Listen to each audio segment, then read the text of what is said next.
कोकणातील प्रत्येक अपडेट जाणून घेण्यासाठी आजच माझे कोकणच्या सोशल मीडिया प्लॅटफॉर्मला लाईक, फॉलो आणि सबस्क्राइब करा। रत्नागिरी जिल्ह्याचे पालकमंत्री आणि उद्योगमंत्री उदय सामंत शिवसेनेमध्ये वेगळा गट तयार करून भाजपमध्ये जातील अशा जोरदार चर्चा राजकीय वर्तुळामध्ये रंगल्या होत्या। मात्र या चर्चांना आता खुद्द मंत्र्यांनीच पूर्णविराम दिलेला आहे। खेडमध्ये आयोजित प्रमुख कार्यकर्त्यांच्या मेळाव्यामध्ये गृहराज्यमंत्री योगेश कदम आणि उदय सामंत यांनी याबाबत स्पष्टीकरण दिले आहे।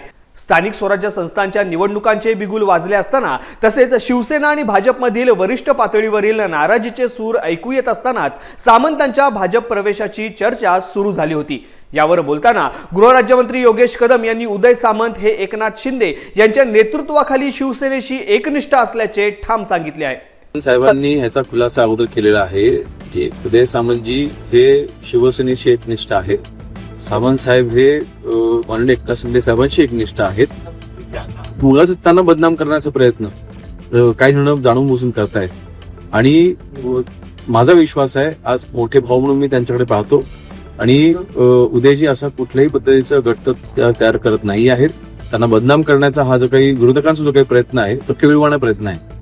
त्या संपूर्ण परिसराचा विकास करण्यासाठी प्रयत्न करतायत। आज आपण एक मुलाखत बघितली असेल, म्हणजे मी योगेशजींचं काही कौतुक करायला इथं आलो नाही आणि त्यांनी काय मला फोन करून सांगितलं नाही की तुम्ही असं चांगलं माझ्याबद्दल बोललंच पाहिजे। पण एक स्वभाव सांगतो, एक माणूस म्हणून सांगतो की मगाशी त्यांची एक मी मुलाखत बघितली आणि ते देखील त्यांना मी सांगितलं की त्यांना पत्रकाराने कुठेतरी प्रश्न विचारला की उदय सामंत काहीतरी शिवसेना फोडणार आहे, अशा पद्धतीच्या बातम्या जोरदार महाराष्ट्रामध्ये सुरू आहेत।